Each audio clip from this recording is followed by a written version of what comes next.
Well, hi everyone. Today I am with a dear friend of mine, Andy Rose. I have known Andy for many, many years. We even share some small holding stories together, but that's one for another time. I met Andy at Clifford Chance where we worked together and did some very, very interesting work on big data and IT security. And he's also had a background very interesting in Forrester after that, and then became CISO of NATS, the National Air Traffic Systems, and most recently has been CISO in Proofpoint, moving on to new challenges now. So that's rather exciting. But Andy, let's get straight into this. Yeah. You and I caught up. We got talking, as we always do, on three really interesting things I'd love to cover and get your view on. One is burnout within CISOs. I mean, we've seen so many strains on CISOs right now. Secondly, I know something that's so close to your heart, storytelling. And then finally, this eureka moment that we had when we were discussing CISO challenges, which is CISO share it, don't they? And the answer is yes and no. So this was very interesting. So let's unpack that. But tell me, when we got talking burnout, what made you kind of go down that route and start investigating that? Because I know it's a close to your heart subject. What made me investigate burnout was being a subject of it, really. Having a very stressful role, running part of critical national infrastructure with a must not fail attitude, and being on the hook for that 24/7, 365 in a very stressful environment with management that perhaps wasn't as supportive as they could be. And so I was suffering the effects of it, really. I was getting, you know, well, frankly, at one point I was getting chest pains in the office. That's how bad the stress got. So it wasn't a topic that I became interested in. It was a topic that was very much forced upon me, but has since become quite the topic of conversation for CISOs around the globe, really. So I've been since that point on many panels discussing this and seeing how it's affected many other of my peers and the routes they take to try and address this. And initially, it was people getting up on stage and being very honest and saying, I drink far too much. I avoid going to work if I can. They're looking at all these other ways of doing it, whether they're just eating junk food or, sleeping too much, whatever it happened to be. They were finding these poor ways to manage stress, but we were quite honest amongst ourselves talking about this topic. So it's become more and more of a topic over the past few years as we've all figured out our own ways to deal with it, really. And I ran a workshop a couple of months ago, and it was really interesting that so many CISOs attended this workshop, and we all had opinions on how we were all individually managing the stress. But it was interesting. It was a problem for everybody. Even the non-critical national infrastructure roles these days still have that pressure of maintaining the service for 24/7 and ensuring profitability. So every security professional has this to some extent. It's vast though, isn't it? As you say, you've got shareholder pressure on one side or CNI on the other.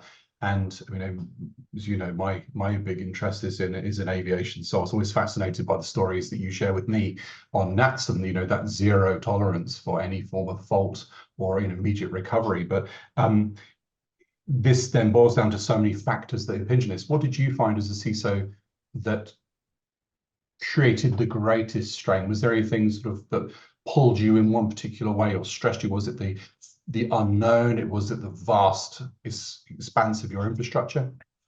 It was one thing really that really made the biggest difference, and that was accountability without responsibility.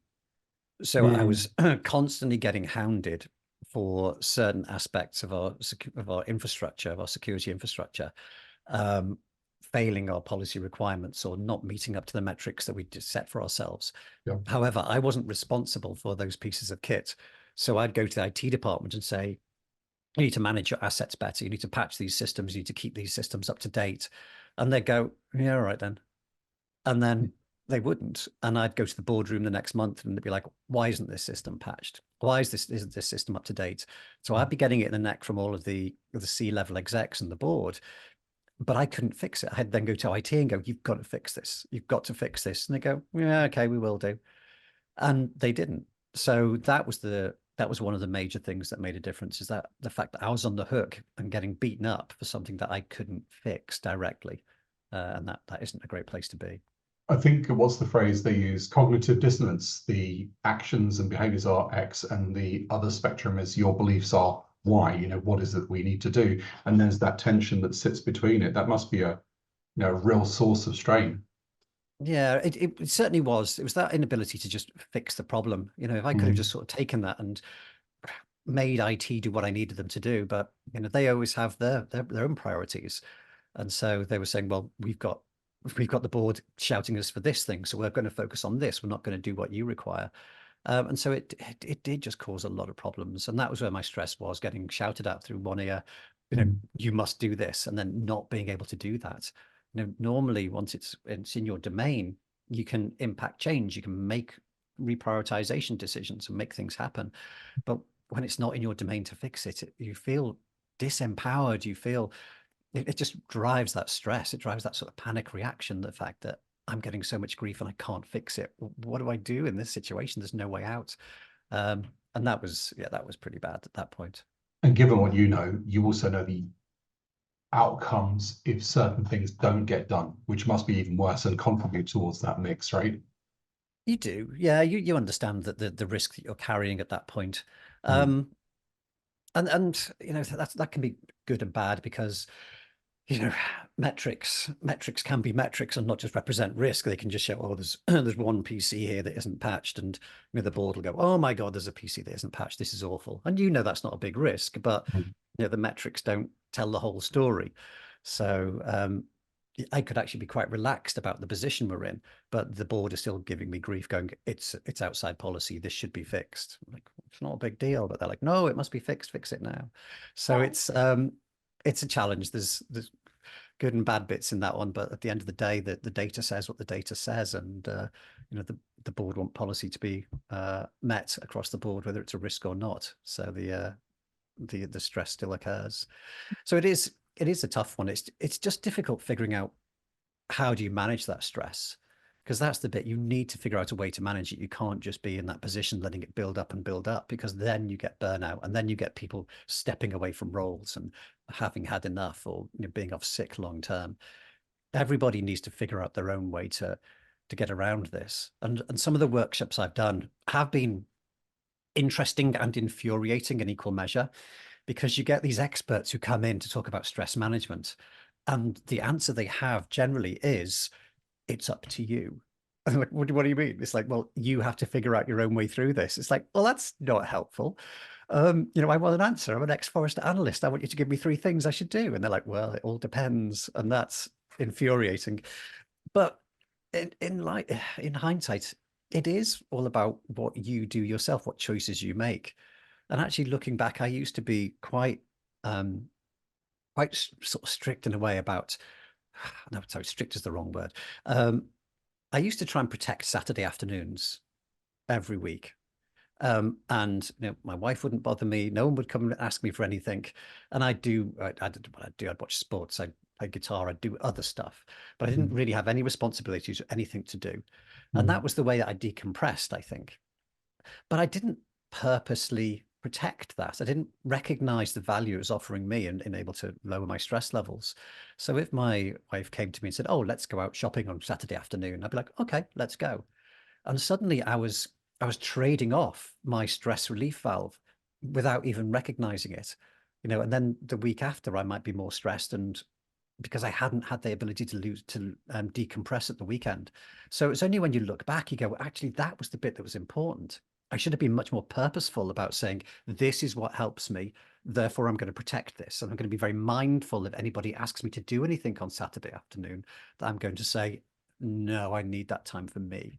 So it is about looking through your own life and figuring out, what do you do right now, which enables you to decompress, and then being purposeful around that and going, okay, I need that. That's part of time for me, and I'm going to protect this, and I'm going to not compromise on that piece. Otherwise, I will suffer and my staff will suffer.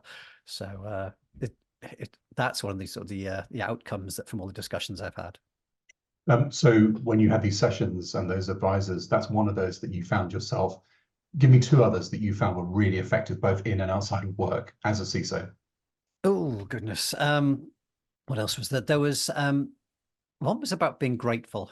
Um, grateful and optimistic about things.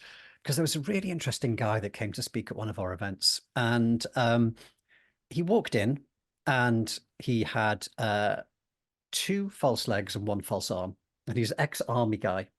And he came in and he told the story about how he'd basically stepped on a landmine and been blown goodness knows how far up in the air. And when the people came and found him after he stepped on this landmine, they said he was laughing. And they were like, "What are you laughing about? You know, you're in a hell of a state." He was like, "I can still see. I can still see." Because apparently most people who get blown up by landmines have lose Yeah. their sight Yeah. because of the compression wave and eyeballs and stuff. I don't know. But basically he could still see. So he was grateful that he could still see.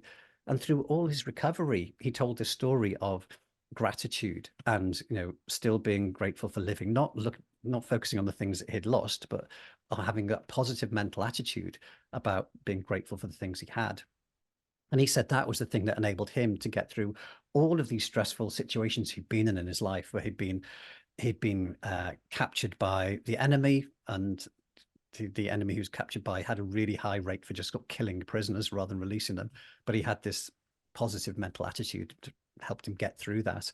And he'd been through all these other really stressful positions in his military career. And he said gratitude and positive mental attitude will help so much with that. So that's one thing that was interesting. Another thing that came through was thinking about your staff as well, because stress is not just a personal thing. It's not just on you as an individual. It cascades down. If you're stressed, it's likely that the people around you are feeling some degree of stress as well. So are you helping those guys, helping your team cope with that and minimize that stress? So you should think about that aspect. How can you not be a really big stressor for your staff, even when you're in a bad situation? And thinking not just about helping them, but reaching beyond them. One thing that was comes back to the gratitude piece again. One thing that one CISO mentioned to me was about how he reaches beyond his staff. So he reaches to their families and says thank you, because he recognizes that his staff are working long hours. They're perhaps working on weekends to get things done. And so one, they're stressed, and so he needs to say thank you to them for that.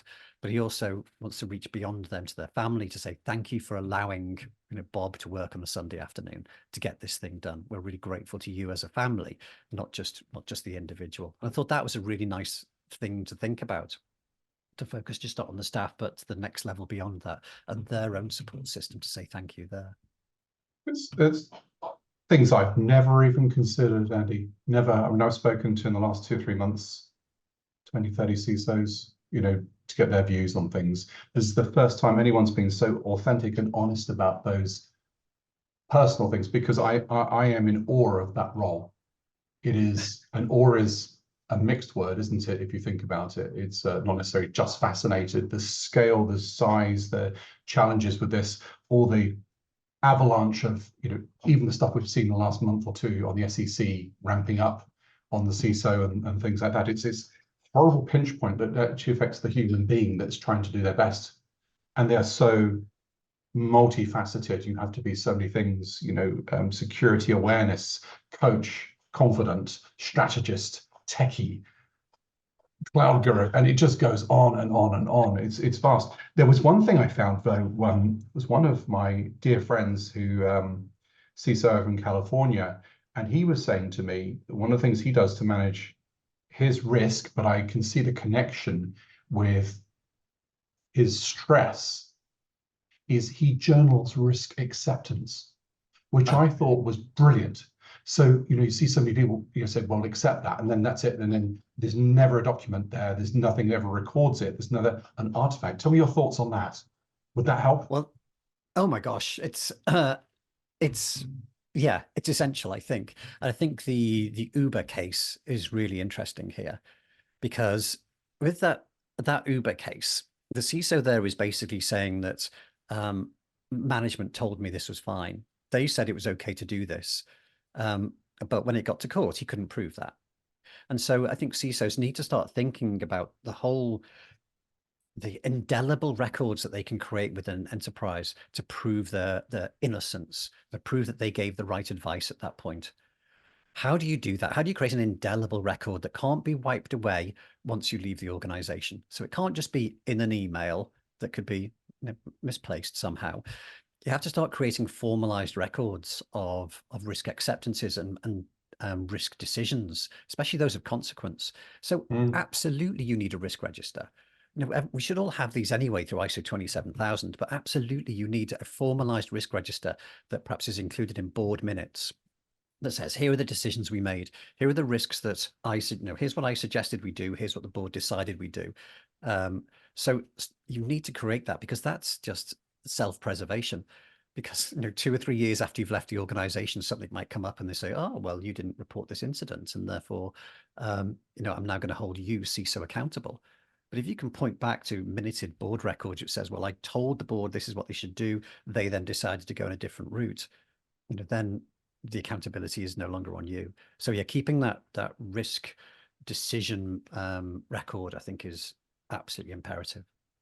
And it isn't just the sort of covering yourself, it's also such a record of tacit knowledge that's caught then in the organization, and a common understanding that everyone is, group legal, the board, IT functions and such, that sign up to, right? And say, yeah, this is what we've agreed, this is what we're going to do. Yeah, This is essentially part of your risk treatment plan, right? it really is. I mean, it is your risk treatment plan. You need to Mm. keep records of all your risks, and you go, well, this one we're going to do something about, and this one we're going to sit with, and we're going to live with this one. But you need to keep a record of it so you can come back 6 months later and go, are we still happy with this one? You can't just let it float off into the ether and be forgotten about. That firewall exception rule that you put in place that nobody documented, and 12 years later it's still there and it's not applicable anymore. You need to keep a record of these risks that you're accepting so you can go back and review them and go, actually, now the situation has changed, therefore this risk is now much bigger because now there's an exploit out there, or now we're in a different business, we're just taking on a different business unit, whatever it happens to be. So you need to keep a record of these, and it is 101 in your sort of ISO 27000 plan, is you start to keep a record of your risks, because then, I'm fixing this one, I'll have it fixed by the end of January. This one, I'm just going to sit with. We're going to live with this. It's been approved by the right people, but we're going to come back in 6 months and talk about it again. Or we're going to come back in a year and talk about it again. So yeah, you absolutely need a risk register. And the thing to think about is, how do you formalize that and how you make sure it becomes indelible? Because I think that's becoming important these days. So can you start to include a copy of your risk register in your board meeting notes, so that it gets submitted in that formalized way through the board minutes? And then at least you've got snapshots of that going back. So if anything does come back to try and be pinned on you as the CISO made a poor decision, you can point back and go, well, actually, no, it was the board that made the decision. I advised them in a different direction. Interesting. So that we can use to segue into the next part. Is that a part of storytelling? Thinking laterally about that as well. That journal, that kind of risk acceptance. This is a storytelling about how we arrived at certain things. And can you expand on your thoughts around storytelling as well? Because I know that's dear to your heart. Yeah, it is. I think storytelling becomes one of the most important aspects of a CISO's job, Mm. because as your CISO role grows, you don't get involved in technology much anymore. When you're a CISO of 100 people in your team, most of your time is spent doing finance, HR, project prioritization planning, and security is done by your people, not done by you necessarily. So there's an element where you don't care all that much about the technology of the security. You care about setting the roadmap for your team, enabling them to do their jobs, about getting the board lined up, getting the finances lined up, getting the project resources all ready to go so your team can hit the ground running and deliver what they need to deliver. And how do you do that? You do that by gaining influence across the organization with leaders and with C-level execs. And what's the best way to do that? Well, storytelling is one of those really good ways. There's different statements from around the world, but basically says that those who tell stories rule the world or hold the power, and the people who with the most power have the most interesting stories to tell. There's all those sort of phrases around that, which scattered across the internet. But there's elements of truth in there, absolutely. Because if you can tell a good story, then you can bypass a lot of the things that get in your way. You can get people on board. And it's been interesting to look at how stories can be so much more effective at getting messages across to people. So if you go and speak to a board, then often you're up there with your PowerPoint and your deck, and you've got the some data slides and some charts. And often what will happen, I'm sure many of the CISOs watching this will recognize, is that the board will go, oh, that data point looks wrong. I don't believe that data point. And you'll either go down a whole sideline of explaining the data point, or the data point will be wrong. And they'll go, well, I can't watch the rest of these slides because that point is wrong, therefore go away. So it can all crumble just on one tiny fact being incorrect or out of context. But that doesn't happen if you're telling a story. So if you're telling a story, people will pay more attention and they'll see the wider picture, not just that single data point. They won't interrupt as much with questions. They'll wait for the story to develop. And it's interestingly, they've done some research to find that they retain facts a lot better. So if you tell them a fact at the start of the story, by the time they get to the end, they can still remember that fact. Whereas if you just presented it as here's a list of stuff, here's a list of facts, they will have forgotten the facts at the start by the time they get to the end. So there's some multiplier, I can't remember what it was. It's like 20 times more likely to remember a fact from the start if it's in a story format.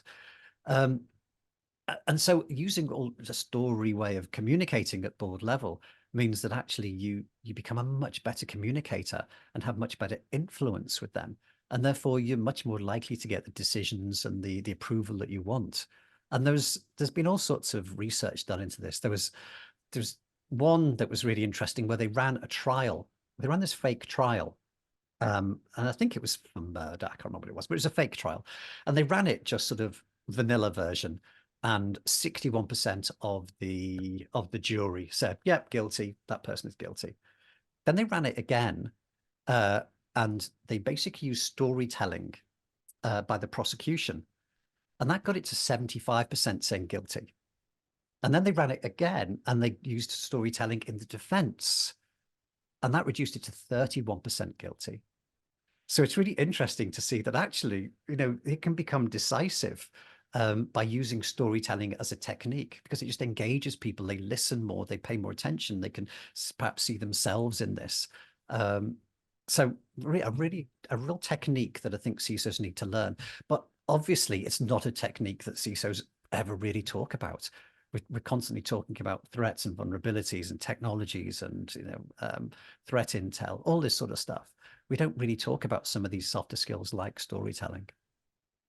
And that is so valuable, because you're right about, data points, threat intel, all that kind of stuff, charts, reports. And yet that forms a very, very important part of that CISO function. But bringing that alive and understanding the narrative that sits behind it and the true risks needs that storytelling. Very interesting. The last 2 days, I've sat in at sunrise in my back garden reading a book, and it's all about focus and attention. And interestingly, that relates to what you're saying on storytelling. Our attention is, so hard to keep, especially with so many distractions in the world, and the petabytes of data flowing around all the time, just trying to nab us and grab us very quickly out of that. And I think what you're saying is, there's two types of attention, isn't there? There's one which is more automated, where we just are semi-engaged, but we tend not to remember those facts, and that sort of sits in the lower brain. And then you've got stuff that sits in the hippocampus, because you are relating to a relatable story. And then that gets encoded because someone's attention is kept on it. Yeah. And they then start retaining that.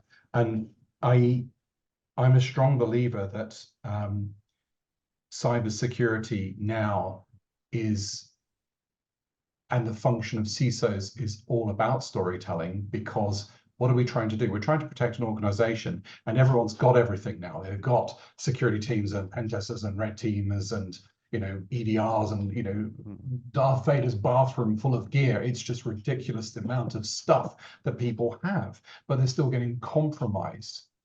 And when you compromise that and you demonstrate that compromise, some people often say, so what?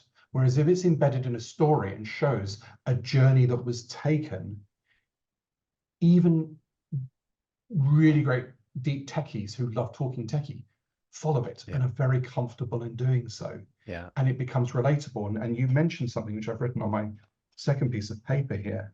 It becomes relatable And that must be meaningful, therefore, right? Absolutely, because yeah, they can see, they can position themselves, or they can understand the story, but it also becomes repeatable. And that's one important thing, that actually Interesting. they can remember a story much better than they can record 15 data points that you show them on a slide. Mm. So they can leave the room and they can go and say, oh, you know what I heard this, and they can retell your story. And so actually you become a much more effective communicator, because you're not just communicating with the people in the room. You can see how that story will cascade across the organization and have much wider influence, create much deeper change than just talking to the folk in the room. And so it's interesting to think about who you share your stories with. And there was I think it was a podcast I was listening to recently, and they're talking about influence and influence mapping.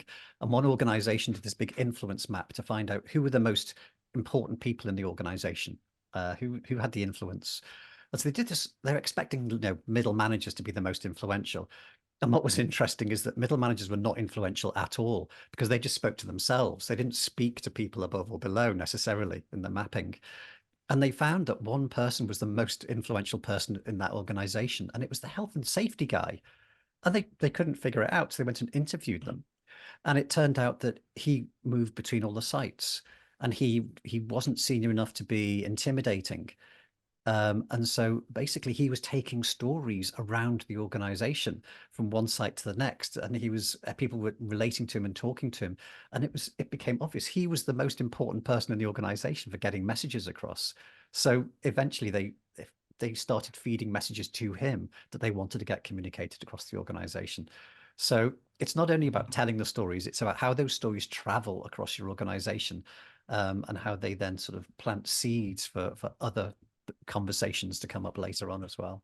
How interesting. So I've just realized from what you said that data points leave you with a series of facts, some of which you may remember, but not all, and an opinion that you walk away with based on that. That can't be portable. The story travels and plants seeds. Yeah, that's definitely a good point. Yeah. How Um, intriguing. it is, it's interesting, isn't it? I just think that stories are very powerful. And there's a million sort of TED Talks on the power of stories Mm. and that sort of stuff. But we have to think about how can we as security professionals turn that to our advantage, because you know we perhaps it's a different skill to bring a story into a boardroom. It's not quite as easy as just getting up there and starting to say, oh, there was a character, there was a hero, and they did this, went on this journey. You need to think about, well, how can I do that in the context of security and technology in my organization? So you need to still think through those aspects about who is your character, who is your hero. Is it a person? Is it a service that we have? If it's is it a product? Is it a customer? But you're starting to think about how you can position the, you know, the whole character conflict resolution storyline. And it's one of the reasons I think that CISOs have often used incidents at other places as a good communication tool, It's a because it story. gives you a story. It Yes. gives you a story. It's like, well, there was Mm. this company and they had this event and they had this conflict and they got out of it. And here was the resolution. It came up poorly for them. So we need to avoid that, don't we? And so that's a perfect story. So pulling in those examples of other organizations. So now it's about how can we craft our own stories, you know, positive coming stories, or you know, other stories coming from our own selves, our own organizations, rather than just waiting for the news stories to show up. But there's a lot in there to think about in terms of how do you make it emotive? How do you get them to care? How do you sort of put emotion into the story so they'll get engaged and they'll care about the outcome? Know Um, how. It's just to make it, what they say, with what's in it for me, make it relatable to that person. What is the a impact little on bit, you? but yeah, I mean, there was another charity, and they did a piece of work on this as well, where they again did something. They tried fundraising in one direction, then fundraising using a story, and it was interesting to see that the story was much more effective at raising funds for them.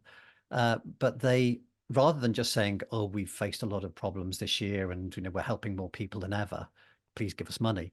I think the email started out with um, saying, I don't know, young Jennifer and her family were facing another winter without food on the table because of the conflict that had ravaged her village. You know, it was that sort of, and they got so much more money from that story opening rather than just that, oh, we're trying very hard as a charity to make money for these people. So you make it sort of personal, you bring them into the story. So how can we do that with security? How can we start to tell them about, the threat actors and the keeping the services running and our customer experience? It may sound a bit cheesy to start with, but it's definitely something that each one of us CISO should really think about.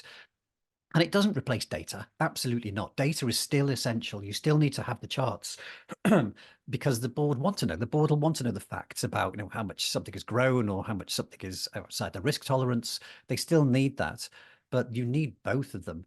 An analogy I heard was like, it's like a pair of scissors. You need story as one blade and you need data as the other. And if you can bring them together, it becomes really effective. So start to think about rolling facts in with the story to validate that the story is real or is realistic. And that should make things easier to communicate and have influence at that board level. I love doing these talks because I've got a page of notes already that I'm taking away from this to our organization and to other CISOs I know as well. It brings us to our final talking point, which is CISOs and their connectivity. Yes, they share stories, they share knowledge through those stories, experiences, but there's a void, isn't there? Which we were discussing.